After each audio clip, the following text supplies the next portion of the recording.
안녕하세요, 구독자 여러분. 구독과 좋아요는 채널 운영에 큰 힘이 됩니다. 안녕하세요. 현재 동대문에서 의류 사업하고 있는 38살 여성입니다. 최근에 연상연하 커플이 유행인지 연예인들도 제법 나이 차이가 크게 나는데도 연애도 하고 결혼도 하고 그러더라고요. 얼마 전에 유튜브로 연예계 대표 연상연하 커플로 알려진 분들의 동영상을 보게 되었는데요. 알콩달콩 잘 사는 모습이 부럽기도 하면서 예전 일이 생각나 가슴이 저릿하기도 했습니다.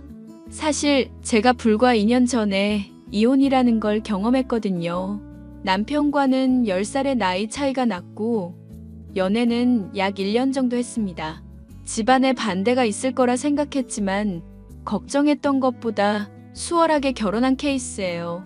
불같은 사랑을 하고 결혼까지 했음에도 불구하고 이혼하게 된 이유는 남편의 바람 때문입니다. 평생 저만 보고 살겠다던 그놈은 결혼한 지 얼마 되지 않은 시점부터 바람을 피우기 시작했고 결국 끝을 보게 된 거죠. 남편의 외도 사실을 알게 되었을 땐 화가 나거나 슬프다기보단 어이가 없었습니다.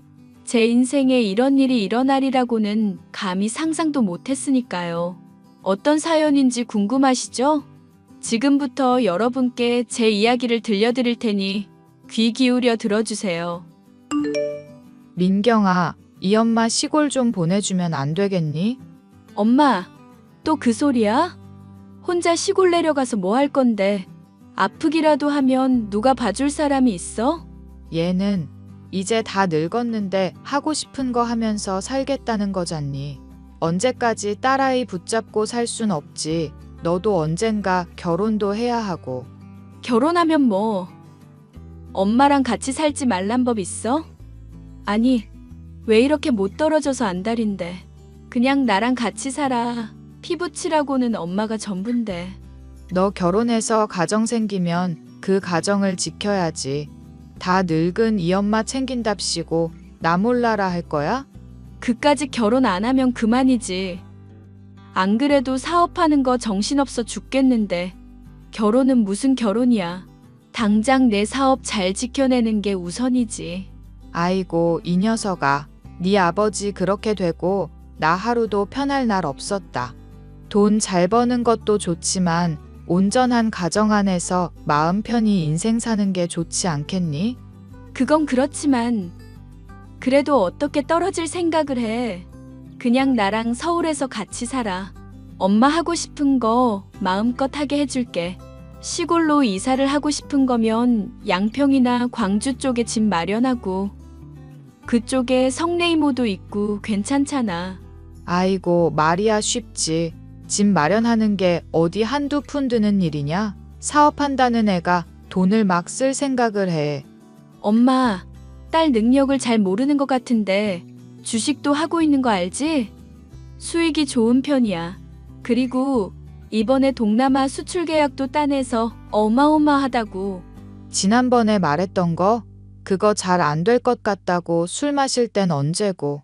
잘 됐다니 다행이네. 그러니 엄마, 돈 걱정하지 말고 그냥 여기서 살아. 누릴 것 누리면서 살라고. 고흥까지 내려가서 어떻게 지내려고. 정시골이 가고 싶으면 이모 있는 쪽으로 가. 그건 내가 허락해 줄게. 이 녀석이 진짜. 아무튼 다시 생각해보마. 내 딸이지만 너도 고집 참 무시 못한다. 누가 널 데려가겠니? 아이고. 저는 전남 고흥에서 태어났습니다. 정말 산과들, 논밭밖에 없는 자연 친화적인 곳이죠. 아버지는 농사도 지으시고 뱃일도 나가시고 참 많은 일을 하셨던 걸로 기억합니다. 제가 초등학교에 입학하기 전 불의의 사고로 돌아가셨고 집안의 가장이 사라지니 형편은 급격히 안 좋아지기 시작했어요. 자식이라고 하나 있는 거 잘 먹고 잘 살게 하려고 아버지가 사업을 벌여놓으신 게 있는데 도루묵이 돼버린 겁니다. 설상가상으로 그 당시 3억이 넘는 빚이 생겼고 아버지의 사망보험금과 집을 판 돈으로 겨우 절반 정도를 갚았어요. 친정엄마는 어린 저를 데리고 무작정 서울로 오셨습니다. 어떻게든 돈을 벌어야 했기에 일자리가 많다는 이야기를 듣고 온 거였어요. 몸을 겨우 닐 수 있는 지하 단칸방에서 엄마와 단둘이 살았고 정말 춥고 배고픈 시절을 보냈어요. 제가 고등학생이 될 때까지 십수년의 세월 동안 친정엄마는 식당, 건물 청소, 목욕탕 청소 등 안 해본 일이 없으셨습니다. 그런 친정엄마의 모습을 보고 자란 저는 돈에 굉장히 예민했어요. 어떻게 해서든 빚을 빨리 갚아버리고 마음 편히 살고 싶은 욕구가 굉장했기에 고등학생 시절부터 의류공장에서 일을 배웠습니다.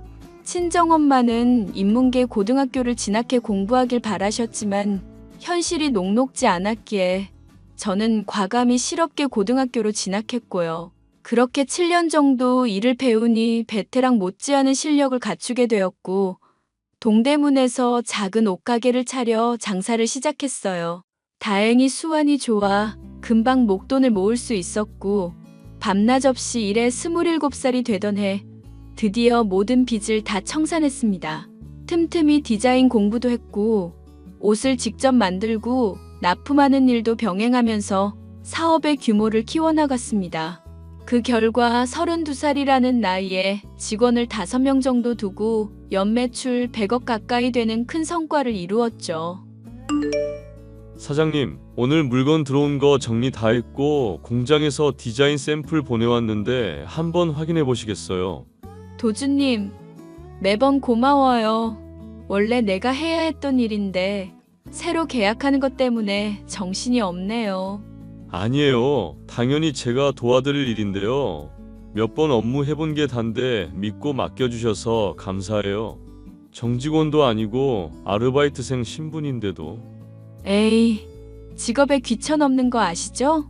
그럼 저랑 같이 일해볼래요? 마침 직원도 한두 명 정도 더 고용할까 생각했거든요. 정말요? 절 직원으로 써주신다고요? 네. 지난번에 대충 이야기 들어보니 이 분야에서 일하고 싶다는 이야기를 들었어요. 내가 대단한 사람은 아니지만 일도 배울 겸 같이 일해보는 건 어때요? 도준 씨 정도면 일머리도 좋은 편이라 업무 능률 좋을 거예요. 와, 정말 감사합니다. 가뜩이나 군대 전역하고 고민 많았는데 해결해 주셨네요. 요즘 취업난이 어마어마하다잖아요. 흐흐. 그런 거 걱정 말고 정말 가족처럼 일해봐요. 다른 직원들도 이미 도준님 한 가족으로 생각하고 있으니까. 정말 감사합니다. 그럼 언제부터 하면 될까요? 회사 일 마무리 짓고 직원들한테 공지도 해야 하니까 다음 주 월요일부터 출근하는 거로 합시다. 오늘은 이만 퇴근하시고 급여 관련된 건 다음 주에 와서 결정하도록 해요. 알겠습니다. 그럼 다음 주에 뵐게요. 오늘 정말 감사했습니다. 앞으로 열심히 하겠습니다. 한참 사업이 무르익을 때 남편을 만났어요. 앞서 말씀드렸듯이 남편은 저와 10살 차이가 났습니다. 군대를 막 전역하고 취업을 준비 중이던 남편과 인연이 다 아르바이트생과 고용주의 관계로 처음 만나게 되었죠. 사실 거래처 사장님이 소개를 시켜준 거나 다름없는데 친구분 조카라고 하고 워낙 신뢰가 있던 관계라 당연히 좋게 받아들였습니다. 남편은 나이에 못지않게 어른스럽게 행동하는 것 같았고 일도 야무지게 잘하는 사람이었어요.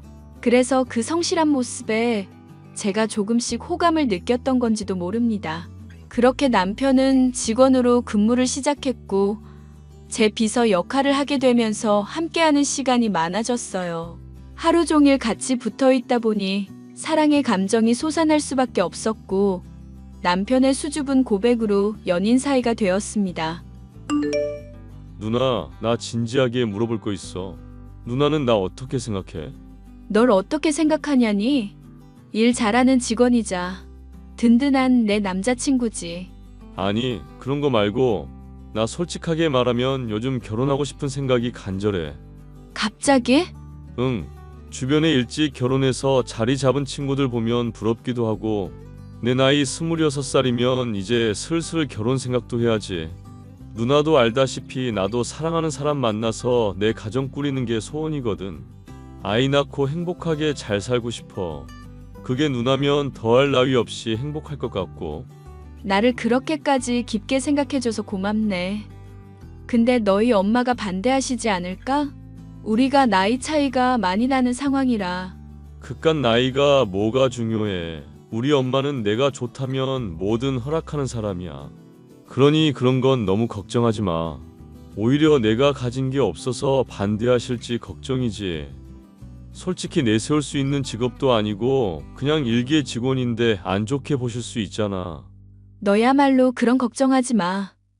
결혼이 애들 장난처럼 쉬운 일은 아니지만 우리 둘이 진심인 걸 보여드리면 허락해 주시지 않을까? 그럼 이참에 결혼에 대해서 진지하게 생각해보자. 조만간 양가 집안에 인사도 드리고. 그러는 것도 나쁘지 않지. 서로 시간 조율해서 일정 잡아보자. 정말? 고마워 누나. 엄마, 이번 주말에 시간 돼? 왜 또 무슨 짓을 하려고 그러니? 엄마 등산 모임 있는데 급한 일이야? 아니, 나 진지하게 만나는 사람 있어서 소개해 주려고 했지. 성내 이모랑 같이 다니는 등산 모임 말하는 거지? 그럼 어쩔 수 없지. 다음에 보자. 자, 잠깐만. 너 지금 진지하게 만나는 사람이라고 했어?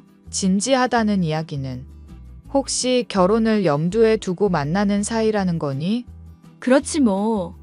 도준이가 먼저 결혼 이야기 꺼냈기도 했고 오래 생각해보니 결혼이 그렇게 나쁜 건 아닌 것 같아서. 아이고, 잘 생각했다. 그래서 일정 좀 조율하려고 연락한 거야. 채팅방에 초대할 테니까 먼저 인사 나눠. 처음 만나서 어색한 것보다는 좀 낫겠지? 장모님, 안녕하세요. 전 한도준이라고 합니다. 민경 씨랑 같이 일하고 있고 제가 많이 배우고 있는 단계입니다. 어머, 반가워요. 우리 민경이랑 만나는 사이라면서? 민경이가 결혼 생각은 없던 앤데 결혼을 하겠다고 하니까 아주 궁금해지네. 시간은 언제든지 상관없으니까 편한 시간에 와요. 내가 거하게 한 상 대접해 줄 테니까. 엄마, 좀 전에 모임 간다며? 아이고, 얘 지금 네가 결혼한다는데 그깟 모임이 대수니. 나는 우리 사위 얼굴 좀 보련다. 이번 주말에 시간 비워둘 테니까 와서 밥 먹고 가. 엄마는 모임 대신 장을 보러 가야겠네. 아이고, 벌써 사위 장모님이야? 그럼 이번 주 주말에 도준이랑 같이 갈게. 그때 정식으로 소개해 줄게. 그래. 조심해서 오고. 저희는 만난 지 1년 정도 되었을 무렵 결혼 이야기가 나왔고 남편의 바람대로 양가 집안에 먼저 인사를 드렸습니다. 결혼 허락을 받으러 간 건 아니고 그냥 단순히 서로를 소개해주기 위함이었죠. 하지만 하늘에서 저희 커플을 좋게 봐주셨는지 큰 반대 없이 결혼 준비를 시작할 수 있었습니다. 친정엄마는 남편이 10살이나 어리다는 사실에 잠시 당황하셨지만 이내 크게 기뻐하셨어요. 그렇게 양가 상견례까지 마친 뒤 본격적인 결혼 준비에 돌입하게 되었고 짧은 시간에 준비하자니 여간 바쁜 게 아니었습니다. 틈틈이 시간을 쪼개서 결혼 준비도 하고 사업도 진행하고 몸이 10개라도 모자랄 지경이었죠. 지금 생각해보면 결혼도 되게 급하게 한 편이에요. 5개월 만에 모든 준비를 다 마쳤다면 말 다 한 거죠. 아무튼 저희는 주변에 많은 축하 소개, 행복한 결혼식을 올렸고 제 인생은 계속 아름답고 빛날 것 같았습니다. 하지만 문제는 이때부터가 시작이었어요. 일 잘하고 다정다감했던 남편은 결혼하고 얼마 되지 않은 시점부터 태도가 조금씩 달라지기 시작하더군요. 멀쩡히 잘 다니던 회사도 그만두고 재택근무를 하고 싶다며 집에 틀어박혀 지내기 일쑤였습니다. 여러분, 개미와 배짱이 이야기 아시죠? 정말 딱 그 꼴이었습니다. 누구는 뼈 빠지게 일하고 누구는 미친 듯이 놀고 먹고 저희 부부가 그랬거든요. 자기야, 일 안 하는 건 좋은데 집에서만 있으면 좀 답답하지 않아? 아니, 난 편해 죽겠는데. 내가 언제 이런 호사를 누려보겠어. 쉴 수 있을 때 쉬는 게 제일인 것 같아. 그건 그렇지. 근데 보는 눈도 있고 나름 관리하는 게 어때? 지금 나 살쪘다고 무시하는 거야. 아니, 무시하는 게 아니라 건강을 생각하자는 거지. 그렇게 하루 종일 아무것도 안 하고 먹고 자기만 하는데 건강이라도 안 좋아질까봐 내가 너무 걱정되어서 그래. 지금까지 잘만 살아왔는데 갑자기 관리라니 그게 도대체 무슨 말이야. 내가 그렇게 보기가 싫어. 아니, 거울을 좀 봐. 뭐라 하는 게 아니라 그러다 정말 굴러다니게 생겼다고. 이참에 건강관리 시작하자. 운동하고 싶은 거 골라봐. 하고 싶은 거 다 해줄 테니까 건강 좀 챙기자. 이제 쉴 만큼 쉬었으니까 운동 좀 해볼까? 사실 나 바디 프로필도 찍어보고 싶었거든. 그럼 내가 헬스장이랑 다 알아보고 말해줄게. 그래. 필요한 거 있으면 내가 준 카드 쓰고 눈치 보지 말고 하고 싶은 거 있으면 마음껏 해. 그리고 이참에 어머니 모시고 쇼핑도 좀 다녀와. 내가 사업 때문에 잘 못 챙겨드리니까. 오, 역시 자기밖에 없어. 어이구, 그렇게 좋아? 이제 집에서 빈둥대지 말고 자기 관리 좀 하고 그러자. 일자리 다시 구할 수 있으면 구하고 힘들면 다시 회사 나와서 일해도 좋아. 당신은 잔소리도 되게 섹시하게 한다. 듣기 싫은 게 아니라 시처럼 들리네. 지금 누구 약 올려? 좋게 이야기할 때 그렇게 하자. 응? 나 진지하게 하는 이야기라고. 알았어. 미안해. 그렇게 몸에 좋다는 영양제며 음식, 보약까지 지어 먹으며 남편은 자기 관리에 힘쓰기 시작했습니다. 저는 정말 건강이 염려되어 제안했던 거지만 남편은 재미가 붙었는지 아주 신나하더군요. 2달 정도의 시간이 흐르니 남편은 몰라보게 달라졌습니다. 하는 일 없이 하루 종일 운동만 하니 살이 많이 빠진 건 물론이고 오히려 적당한 근육이 붙어 남편이 맞나 싶은 정도였습니다. 보디 프로필을 찍는다는 말에 가끔은 예민하게 굴 때도 있었지만 웬만한 모델 뺨치는 수준이었어요. 그런 남편의 모습을 보며 사업도 승승장구하고 하루하루가 기뻤습니다. 하지만 한 번에 여러 가지 행복을 바라는 건 저에게 과분했던 걸까요? 저에게 검은 먹구름이 들이오기 시작했습니다. 우연히 만난 한 여자 때문에 결혼 생활에 금이 가기 시작했거든요. 안녕하세요. 혹시 권민경 씨 되시죠? 맞는데요. 어떻게 전화하셨죠? 한도준 씨 관련해서 드릴 말씀이 있어서요. 도준 씨한테 번호를 물어보긴 좀 그래서. 아무튼 이 앞에서 잠깐 만나죠. 그래서 절 만나러 온 이유가 뭔가요? 저희 남편과 무슨 사이신지. 사업하는 분이라 눈치 빠를 거라 생각했는데 아니었나 보네요. 도준 씨 저랑 진지하게 만나고 있는 사이예요. 네? 지금 뭔가 잘못 알고 계신 것 같은데. 아니요, 그렇지 않아요. 한도준 씨 결혼한 것도 알고 제가 이렇게 찾아온 거 보면 모르겠어요? 아니, 지금 이게 무슨 상황이에요? 저희 남편과 어떤 사이인데. 저 이런 시답지 않은 농담 안 좋아합니다. 말 그대로 진지하게 만나고 있는 사이라고요. 원래 나랑 결혼하기로 했는데 시간 좀 달라더니 갑자기 결혼해버리대? 뭐가 그리 대단한 사람인가 했더니 돈이 많았었어. 네?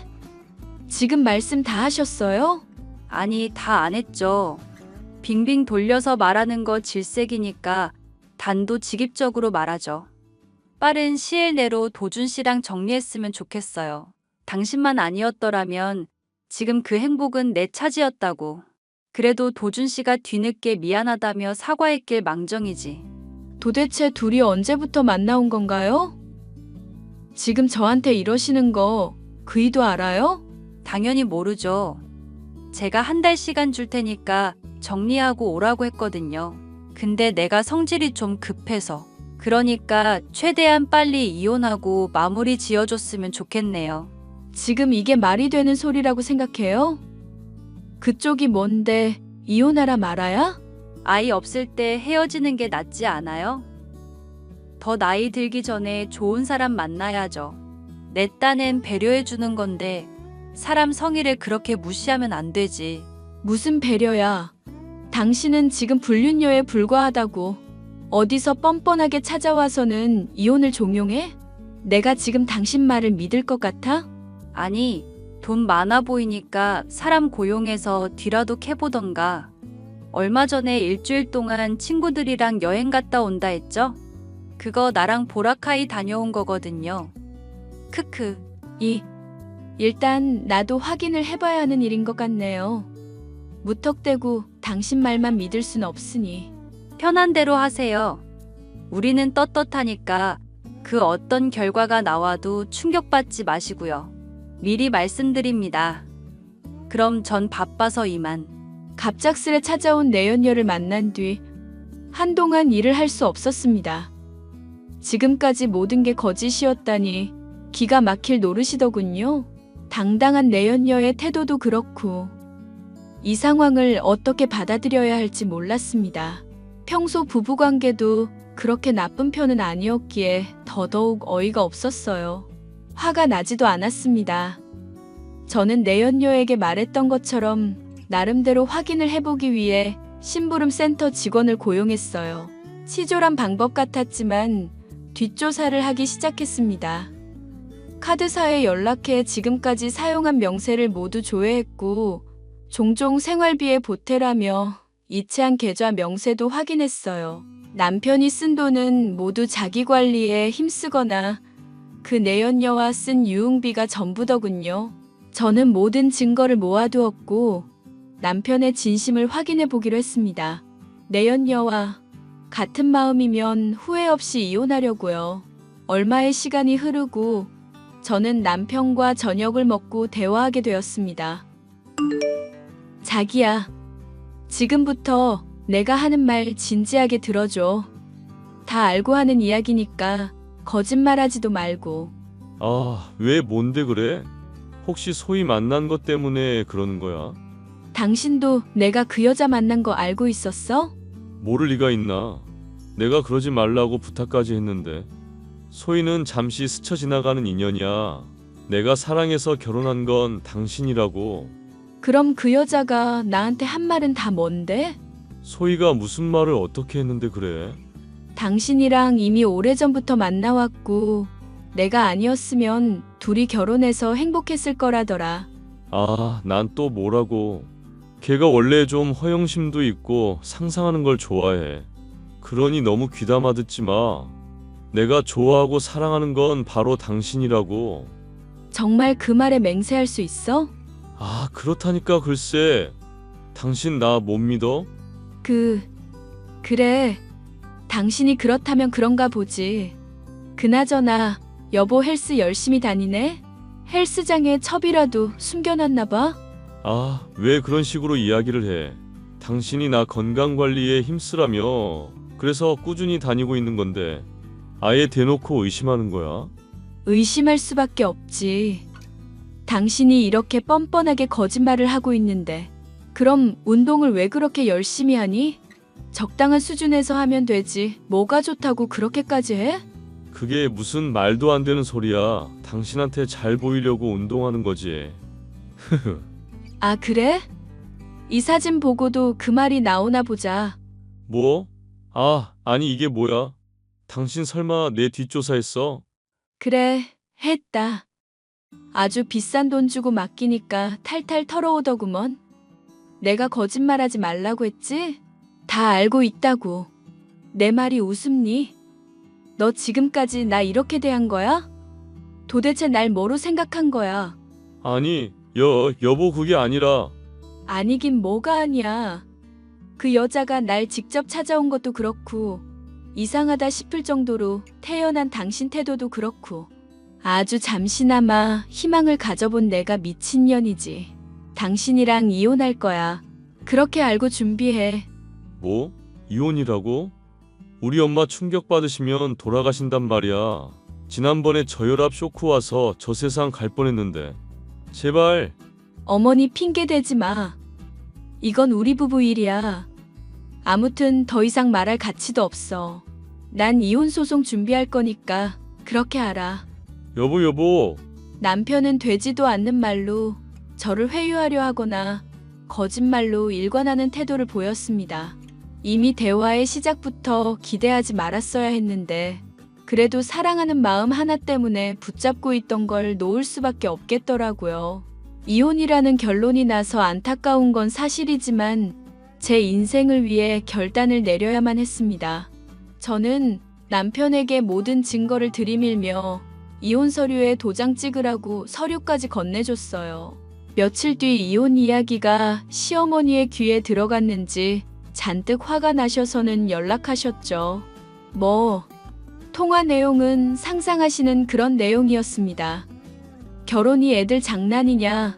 남편 위할 줄 모른다. 이런 말이요.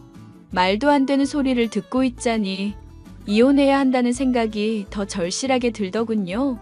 며칠 뒤 내연녀가 저를 만나서 할 말이 있다며 연락을 해왔더라고요. 지난번처럼 회사 앞 카페에서 만나기로 했습니다. 바쁜 일을 끝내고 간다는 핑계로 일부러 조금 늦게 갔어요. 무슨 말을 할지 이제는 기대도 안 되더라고요. 저는 30분 정도 늦게 조용히 카페로 갔고 그곳에서 대단한 광경을 목격했어요.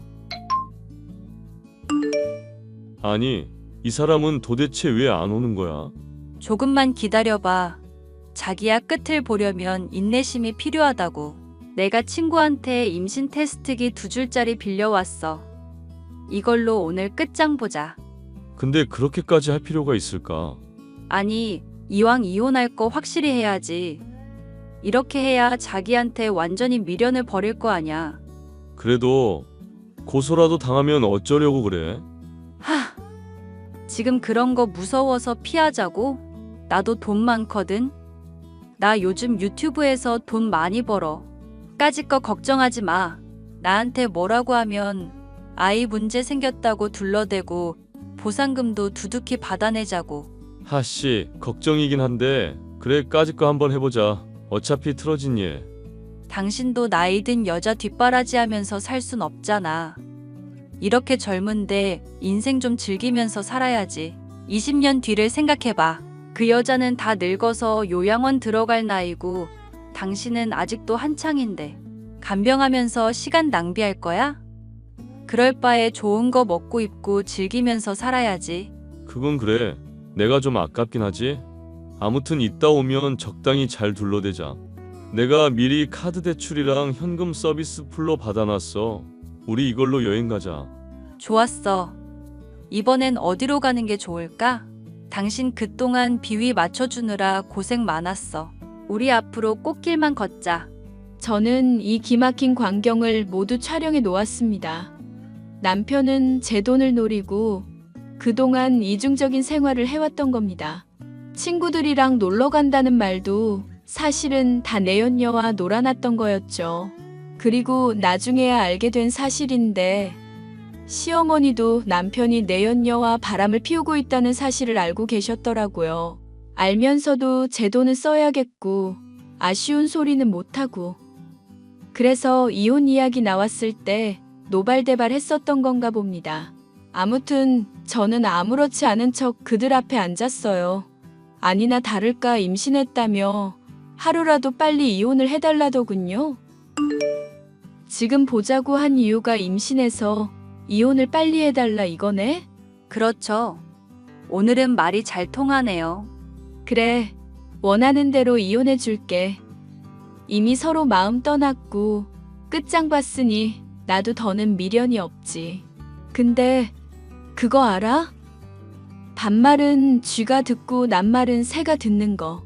그게 뜬금없이 무슨 소리야. 항상 어디에서든 말 조심하라는 이야기지. 그동안 애써 참느라 고생 많았어. 이혼? 까짓 거 해줄게. 근데 곱게는 못 해주겠다. 아니, 그게 무슨 말이에요? 그냥 이혼 서류에 도장 찍으면 그만 아니야? 내가 당신 남편 아이 가졌다니까? 그래서? 그게 나랑 뭔 상관인데? 이혼을 하든 말든 그건 내 선택이고 니까짓 게 뭐라고 짓거릴 이유는 없어. 이혼해준다니까? 곱게는 말고. 곱게 안 해주면 뭐 어쩔 건데. 당신 지금 나 스트레스 받게 하는 거야? 우리 아이 잘못되면 책임질 거냐고. 글쎄, 네가 잘못될 아이나 있나 모르겠다. 난 다 짜고 치는 고스톱 같거든. 아까 너희 둘이 하는 이야기 다 들었어. 다 녹음해뒀고 이대로 법원 갈 생각이야. 아참, 그거 알아? 난 이미 변호사 선임대 했거든. 조만간 소장 날아갈 거니까 두고 보자고. 그냥 서류에 도장만 찍으면 되는데 왜 이렇게 일을 크게 만들려는 거야? 내 사과가 필요하면 사과할게. 미안해. 미친 새끼. 좀 데리고 살아줬더니 네가 뭐라도 되는 줄 아는 모양인데 너 내가 준 카드 없으면 쥐뿔도 없잖아. 내가 풀로 받은 대출금, 현금 서비스 다 토해내야 할 거야. 그리고 좋은 곳에서 잘 먹고 잘 자게 해줄게. 뭐? 당신 미쳤어. 우리가 그랬다는 증거 있어? 있냐고. 자, 이거 보고도 그런 말이 나와? 왜 난 이 상황이 익숙하지? 너희 같은 사람들을 뭐라고 부르는지 알아? 그냥 머저리라고 해. 조만간 다시 만나자. 난 오늘 기분이 너무 좋아서 술 한잔하러 가야겠다. 여보. 그렇게 저는 모든 증거를 가지고 남편을 상대로 이혼 소송을 제기했습니다. 위자료를 요구하는 건 물론이거니와 정신적 피해 보상금까지 요구했죠. 그동안 남편에게 들어간 돈만 억 정도 될 겁니다. 쇼핑이라도 하라고 하면 항상 1,000만 원 이상은 기본이었거든요. 증거가 너무 명백해서 당연히 소송은 저에게 유리한 쪽으로 흘러갔습니다. 위자료랑 보상금으로 정확히 7,200만 원 보상받았어요. 이혼이 마무리된 뒤 신혼집에 있던 남편의 짐은 모조리 싸서 시댁으로 보내버렸습니다. 그동안 펑펑 쓰던 돈을 못 쓰게 되니 심사가 뒤틀린 시어머니는 한동안 제게 연락해서는 온갖 욕설을 퍼부으셨어요. 남편도 툭하면 회사로 찾아와 저에게 잘못했다느니 빌고 난리가 났습니다. 심지어 친정엄마한테 찾아가서 눈물쇼를 보이다. 속은 바가지 얻어맞고는 쫓겨나기도 했고요. 한 번만 더 찾아오면 접근금지 해버리고 정말 구치소에서 평생 썩게 만들어버린다고 하니 다행히 그 뒤로 찾아오진 않았습니다. 그리고 상간녀 소송도 진행했는데 이 여자가 뭐가 그렇게 할 말이 많은지 항소하더라고요. 그 덕분에 빨리 끝날 일 거의 1년이라는 시간을 소모했습니다. 그래도 제 할 일 하며 잘 지냈고 지금은 그 누구보다 행복한 삶을 살고 있어요. 연매출 100억을 넘어선 지는 오래됐고 동남아 쪽 수출권 계약을 따내기도 하면서 승승장구하고 있답니다. 조만간 대기업과 연계해 작은 사업을 시작하게 될지도 몰라요. 경력 단절 여성들이나 취업을 원하는 사람들을 위해 직업 교육을 시켜주는 건데 제가 이 의류 유통 분야에서는 나름 유명해서 여기저기서 많은 제의가 들어오곤 한답니다. 저도 그렇게 대단한 사람은 아니어서 누군가에게 가르침을 준다는 건 상상도 못할 일이지만 한번 도전해 보려고요. 지금까지 살아온 날보다 앞으로 살아갈 날들이 더 많기에 후회 없이 시간을 보낼 겁니다. 그런 제 인생 응원해 주실 거죠? 제 이혼 사연은 여기까지입니다. 이 글을 읽고 계신 분들 혹은 저와 비슷한 경험이 있으신 분들은 많은 공감이 될 거예요. 사랑에 빠지신 분들은 한 번쯤은 제 사연 들어보셨으면 좋겠습니다. 아무리 좋게 느껴지는 사람이라도 진지하게 생각하고 만나다 보면 흠도 보이고 그렇거든요. 그걸 다 감내할 수 있는지 없는지 모든 걸 따져보고 인생을 거셨으면 좋겠어요. 그래야 저처럼 후회할 일 없으니까요. 지금까지 제 사연 들어주셔서 감사드립니다. 항상 행복하세요.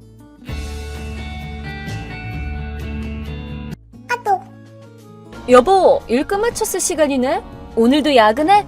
여보, 나 오늘도 또 야근이야. 요새 매일 야근하네. 괜찮아?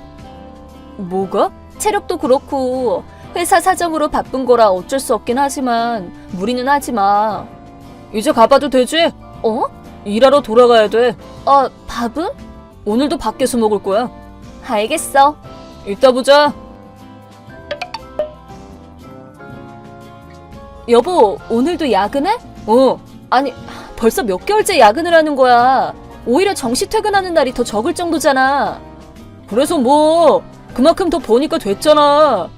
아니, 야근 수당이 들어오지도 않았더만 뭘. 응?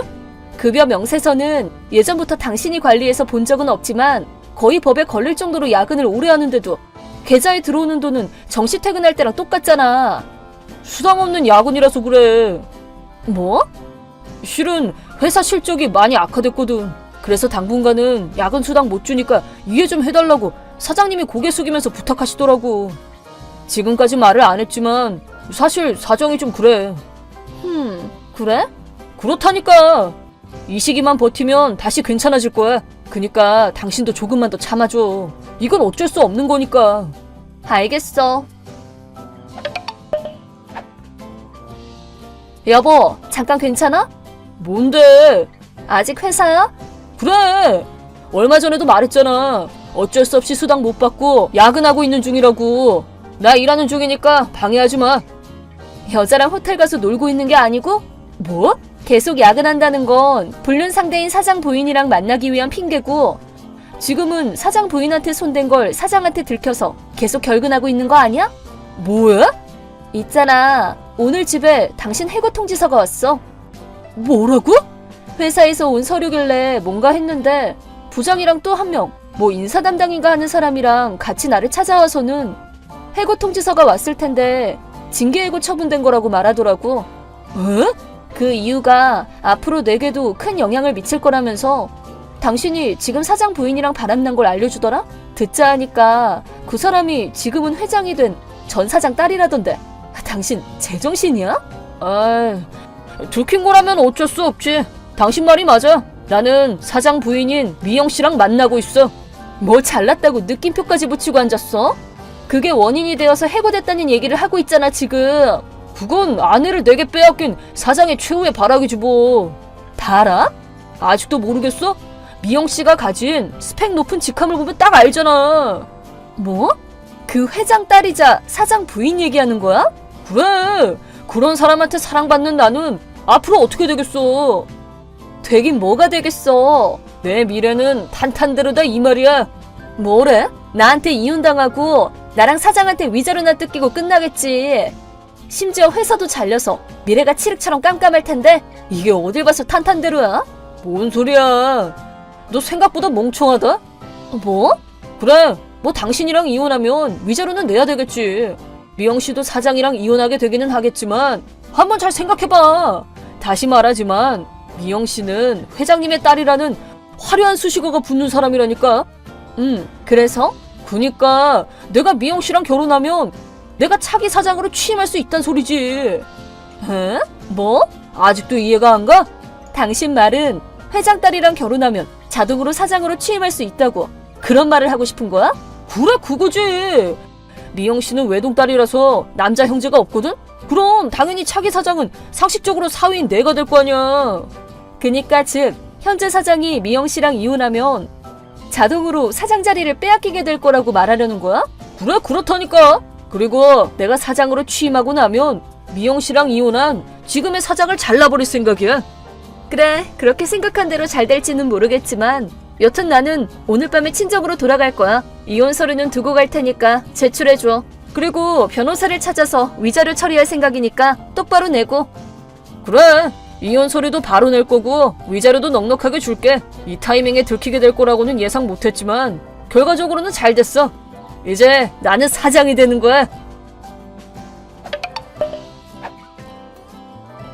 여보, 우리 그냥 이혼하지 말자. 이미 이혼 서류를 내기는 했지만 그냥 안 하겠다고 하면 되잖아. 알겠지? 아, 마침 잘 됐네. 안 그래도 연락하려던 참이었거든. 아, 그래? 역시 당신도 나를 못 잊은 거구나. 백수가 된 사람한테 이런 말해서 미안하긴 한데 위자료 청구할게. 뭐? 당연한 얘기지만 난 다시 같이 살 생각 없어. 바람 피운 남자랑 뭐가 좋다고 같이 살아? 아니, 그래도 나랑 당신은 부부로 지내는 게 베스트인 것 같아. 그니까 사장이 될 수 없다는 사실을 깨닫고 초조하지 아주? 어? 그야 그럴만도 하지. 나도 결혼 전에는 그 회사 직원이었기 때문에 아는데 현재 사장은 자기 실력 하나로만 사장 자리까지 앉은 사람이고 당신 불륜 상대인 회장 딸이랑 결혼한 것도 이미 사장으로 취임한 후에 한 거야. 그니까 회사 경영과는 별개의 문제라고. 아니, 애초에 딸의 결혼 상대라는 이유만으로 사장을 마구잡이로 바꾸는 회장이 있으면 그 회사는 당연히 망하지 않을까? 아니, 근데 나도 사장실에서 폼 잡고 앉아서 도장 찍는 건 나도 하겠구만 뭘. 뭐? 사장 하는 일이 고작 그런 일인 것 같아? 물론 나도 경영자 입장이 되어본 적이 없기 때문에 사장이 하는 업무를 설명해줄 수 있을 정도로 잘 알지는 않지만 그래도 한 조직의 가장 높은 리더인 사람이니까 사장실에서 폼 잡고 도장 찍는 게 다일 정도로 쉬운 자리가 아니라는 것만큼은 나도 알아. 그래도 나는 회장 딸에게 사랑받는 남자잖아. 말했잖아. 적어도 그 회사에서 그거랑 이건 다른 문제라니까? 실제로 사장이랑 미영씨가 이혼을 했어도 사장 교체 얘기는 일절 없었고 당신은 그냥 해고당해서 회사를 떠나는 결말만 맞이했잖아. 미영씨도 자기 부모님한테 호적파였다고 들었고 이게 현실이라는 생각은 안 드는 거야? 아니 그래도 당신도 그냥 현실 부정을 하고 있을 뿐인 거지 머리로는 알 거 아니야. 아니 그건 그니까 나한테 이혼 모르자는 소리나 하는 거겠지 뭐. 위자료를 낼 길이 다 막혔으니까 알면 좀 봐달란 말이야. 나한테는 당신밖에 없어. 난 다시 같이 살 생각 없다고 했다? 그러지 말고 제발. 싫어. 아 맞다. 당신 상간녀 쪽 위자료는 이미 들어왔다? 어? 진짜? 미영씨 대리인이라는 사람의 말에 따르면 앞으로는 몸 쓰는 일을 하면서 빚을 갚아나가게 됐대. 그 이상은 안 알려주더라. 말도 안 돼. 이제 됐지? 난 간다. 여보, 제발 나 좀 살려줘. 회사 경비 몰래 쓰던 것도 들켜서 그것도 청구당했단 말이야. 미치겠어. 어차피 곧 사장이 될 테니까 막 써도 괜찮겠지 싶었는데 만약 사장이 되더라도 회사 돈을 개인적으로 쓰면 안 되는 거라고 회사 변호사한테 한 소리 들었어. 당신한테 청구받은 돈이랑 합치면 6천만 원이나 돼. 나 이제 어떡해? 여보, 제발 부탁이야. 나 좀 살려줘. 내 위자료 좀 없던 걸로 해주라. 그리고 나랑 같이 회사 경비 갚아나가자. 둘이 함께 힘을 보태면 분명 이 지옥에서 빠르게 벗어날 수 있을 거야.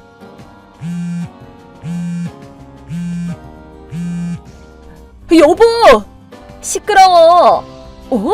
나는 당신이랑 엮이고 싶지 않아서 이혼한 거야. 2번 다시 연락할 생각하지 마. 아니, 여보!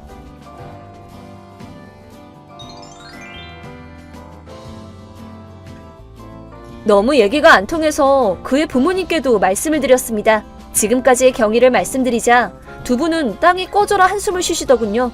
그러고는 아는 지인의 토목회사로 보내서 근성을 뜯어고침과 동시에 위자료도 반드시 갚게 하겠다고 약속해 주셨습니다. 회사 경비를 몰래 쓴 것에 대해서도 회사 측에 같은 약속을 하셨다고 합니다. 나중에 울부짖으며 까만 봉고차에 올라타는 전 남편의 모습을 목격했다는 소리도 들려왔습니다.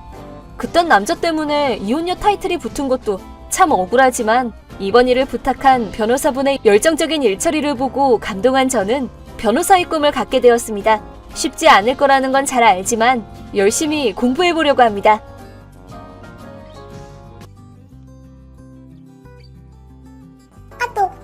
민영아, 내 신용카드 못 봤어? 카드는 왜? 난 잘 모르겠는데? 어제부터 카드가 안 보여서. 어디다 떨어뜨린 거 아니야? 자기 은근 덜렁대잖아. 떨어뜨릴 리가 없는데. 내가 신용카드는 2장밖에 없는데 하나는 항상 들고 다니고 남은 하나는 집에 보관해두거든. 근데 이상하게 집에 뒀던 카드가 없어졌어. 평소에 들고 다니는 카드면 모르겠는데 집에 뒀던 게 없어지다니 이상하지 않아? 그러고 보니 그러네. 보통 인터넷으로 결제할 때 쓰는 거라서 계속 책상 위에 올려놓고 그랬거든? 근데 어젯밤에 봤더니 없는 거 있지? 평소에 그냥 책상에 올려두고 신경도 안 쓰더니 없어진 건 용케 눈치챘네? 이번 달에 얼마나 썼는지 확인해보려고 핸드폰 어플로 이용 명세서를 봤거든? 그런데 처음 보는 결제 이력이 있는 거야. 뭐야? 그거 큰일 아니야? 그러니까. 그래서 책상을 찾아봤는데 카드가 온데간데 없었어. 최근에 어디 들고 나간 적도 없었고. 이거 설마 도난당한 거 아닐까? 그러게 큰일이네. 일단 침착하고 한 번 더 찾아보자. 혹시 집에서 잃어버린 걸 수도 있잖아. 그리고 처음 보는 결제 이력도 자기가 결제해놓고 깜빡한 걸 수도 있고. 나도 집에 가면 같이 찾아줄게. 아니, 어젯밤 늦게까지 온 집안을 쥐잡듯 뒤졌어. 인터넷 결제 이력도 다시 확인해봤는데 그런 돈을 썼던 기록도 전혀 없었고. 역시 누가 내 카드를 훔쳐서 멋대로 쓰고 다니나 봐. 집에 뒀던 카드를 누가 훔쳐갔다고? 그럼 빈집털이라도 당한 건가? 그건 아닌 것 같은데. 왜 우리 회사는 저번 달부터 재택근무로 전환됐잖아. 아, 맞아. 그랬지. 나도 되도록 밖에 안 나가고 거의 집에만 틀어박혀서 지냈으니까 집에 도둑이 들었을 가능성은 거의 없을 거야. 그리고 카드 말고는 딱히 없어진 것도 없고. 빈집털이는 분명 아닐 거야. 아, 그렇구나. 참 이상하다. 별일이 다 있네? 그럼 일단 다시 한번 찾아보자. 나도 도와줄게. 저기, 민용아. 혹시나 해서 물어보는 건데 설마 네가 한 건 아니지? 뭐라고? 내가 훔쳐갔다고? 지금 나를 의심하는 거야? 네 여자친구를? 의심해서 정말 미안한데 집에 뒀던 내 카드만 몰래 훔쳐갈 수 있는 사람은 같이 동거하는 민영이 너밖에 없잖아. 내가 자는 동안에 몰래 카드를 훔칠 수 있었을 테고. 아무리 그래도 날 의심하다니 너무해. 내가 자기 물건을 훔칠 리가 없잖아. 나도 그렇게 생각하고 싶지. 근데 내 카드가 도난당했다는데 아까부터 왠지 남일처럼 굴고 집에 와서 찾는 거 도와준다는 것도 찾는 척하다가 몰래 카드를 돌려놓으려는 속셈 같거든. 진짜 너무하다. 어떻게 날 그렇게 대놓고 의심할 수 있어? 난 그런 적 없어. 난 그 카드가 어디 있었는지도 몰랐거든? 난 그냥 진짜로 잃어버린 줄 알고 자기를 위해서 찾아주겠다고 한 건데 그렇게 도둑 취급을 하다니. 자기 정말 최악이다. 미안해. 내가 정말 미안해. 민영이 널 의심하다니 내가 미쳤었나봐. 정말 미안해, 민영아. 알았으면 됐어. 용서해줄게. 근데 다음에 또 의심하면 헤어질 줄 알아? 알았어. 이제 다시는 널 의심하지 않을게. 정말로 미안해. 괜찮아. 그럼 집에 가면 나랑 같이 찾아보자. 아니야, 괜찮아. 나 혼자 대처해볼게. 무슨 대처? 혹시나 내가 착각하고 밖에 가져간 걸 수도 있고 그때 떨어뜨린 걸지도 몰라. 그래서 누가 그걸 주워서 함부로 쓴 걸 수도 있어. 일단 카드 회사에 연락한 뒤에 잠깐 나갔다 올게. 시간이 좀 걸릴 수도 있고 집에 누가 올 수도 있으니까 오늘은 호텔이나 본가에 가줄래? 어? 아까부터 무슨 얘기야? 누군가 카드를 도난한 거면 경찰에 신고해야지. 범죄자는 당연히 처벌받아 마땅하니까. 잠깐만! 경찰에 신고는 하지 마. 왜? 별일도 아닌데 뭘 경찰에까지 신고해? 그냥 카드 좀 잃어버린 거 가지고 괜히 일 커지게. 아니, 무슨 소리야. 그냥 카드가 아니라 신용카드야. 쓴 만큼 다 내 빚이 되는 건데 돈을 도둑 맞는 거랑 마찬가지잖아. 민영이 너도 도둑 맞으면 경찰에 신고할 거 아니야. 그렇긴 한데. 아, 걱정 마. 민영이 너한테 피해가 가지는 않을 거야. 너는 내 방에 카드가 있었던 거조차 몰랐잖아. 그럼 이번 일은 너랑 일절 상관없지. 그니까 걱정하지 말고 일이 해결될 때까지 기다려줘. 그런 게 아니라 그냥 몇십만 원 정도잖아. 굳이 경찰까지 끌어들이지 않아도 피해가 크든 작든 상관없어. 이건 어엿한 절도죄, 사기죄에 해당해. 유죄 판결 받으면 전과 기록으로 남을 범죄라고. 전과라고? 알아봤는데 6년 이하의 징역 또는 1,000만 원 이하의 벌금에 처해진대. 1,000만 원이나? 체포당하면 그렇게 되겠지. 경찰 조사도 받고 재판도 하느라 앞으로 바쁘겠지만 난 범인을 꼭 잡을 거야. 그럼 경찰서에 다녀올게. 잠깐만, 자기야. 알았어. 솔직히 말할게. 솔직히 말한다고? 뭐를? 자기 신용카드 훔친 거 나야. 멋대로 쓴 것도 나고. 그래, 그럴 줄 알았다. 그럴 줄 알았다고? 그럼 처음부터 눈치채고 있었어? 당연하지. 정황상 훔칠 만한 사람은 민영이 너밖에 없고 얼마 전부터 거동이 수상해서 떠본 것뿐이야. 날 속인 거야? 너무해. 여기서 진짜 너무한 게 누군데. 남의 카드 훔쳐서 남의 돈 펑펑 써놓고 적반하장도 유분수지. 그냥 좀 빌리려던 거였어. 금방 갚을 생각이었다고. 그런 문제가 아니잖아. 이건 범죄라고. 그냥 단순한 돈 문제인데 자기가 괜히 일을 크게 만든 거잖아. 범죄는 아니거든? 그게 말이 된다고 생각해? 이제 됐다. 그래서 어떡할 건데? 뭐를? 네가 쓴 돈 얌전히 돌려줄 거야? 아니면 같이 경찰서 가서 자수할래? 돌려줄게. 돌려주면 될 거 아니야. 하여튼 쪼잔하기는. 어차피 결혼하면 부부 공동재산이 될 텐데 돈 좀 썼다고 무슨 그렇게 호들갑을 떨어? 뭐? 누가 너랑 결혼한대? 내 물건 훔쳐서 우리 사이 믿음을 산산조각 내놓고 설마 나랑 계속 사귈 수 있을 줄 알았어? 난 너랑 헤어질 거야. 뭐라고? 대체 왜? 왜긴 왜야. 당연한 거 아니야? 아무리 남자친구라고 해도 남의 돈에 함부로 손대는 여자랑 결혼은커녕 동거를 어떻게 하겠어? 아니, 돈은 돌려준다고 했잖아. 결혼은 갑자기 왜 걸고 넘어져? 난 이제 널 믿을 수가 없다니까? 도둑이랑 한 지붕 밑에서 같이 살 수 있겠어? 세상 누가 그러겠냐고. 그러니까 헤어지자. 말도 안 돼. 내 돈 어디다 얼마나 썼어? 그냥 뭐 슈퍼나 편의점에서 40만 원 정도? 너 또 거짓말할 셈이야? 카드 이용 명세서에 결제 장소랑 금액이 전부 남아있거든? 너 호스트바에서 800만 원 썼어. 뭐? 내가 그렇게 많이 썼어? 신용카드라서 별 생각 없이 막 긁었겠지. 아주 한도 초과되기 직전까지 긁어놨더라. 심지어 호스트바에서 남자친구 돈으로 호스트바를 가? 미안해 자기야. 그 800만 원 오늘 중으로 돌려줄 거지? 아니 그건 좀 지금 당장 나한테 그런 돈이 어딨어. 그럼 너희 부모님한테 연락해서 대신 갚아달라고 할 거야. 어쨌든 네 짐도 본가에 보내야 하니까 어차피 연락드려야 하긴 했어. 잠깐만, 부모님한테는 말하지 마. 내가 갚을게. 조금씩이라도 갚는다니까? 알면 됐어. 아, 도망치면 그때는 경찰서에서 볼 줄 알아라. 알았어. 그럼 그렇게 알고 돈 열심히 갚아라 민영아. 그 후 나는 곧바로 민영이네 부모님께 이제 동거를 그만할 거라고 말씀드리고 민영이의 짐을 싸서 부모님 댁에 착불로 보냈습니다. 그때 부모님이 동거를 그만하는 이유를 물어보시길래 민영이가 제 돈을 훔쳐서 호스트바에서 쓰고 다녔다고 대답했죠.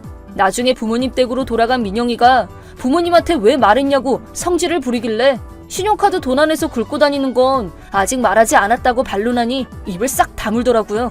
다음날 민영이네 부모님이 800만 원을 입금해 주셨어요. 민영이는 부모님한테 눈물 쏙 빠지게 혼나고 부모님이 대신 내준 돈을 갚기 위해 밤낮 없이 아르바이트를 하고 있다네요. 이번 일은 저도 부주의했다고 반성하고 있어요. 다음에는 평소에 잘 쓰지 않는 카드라도 집에 아무데나 두지 않고 잘 들고 다녀야겠어요.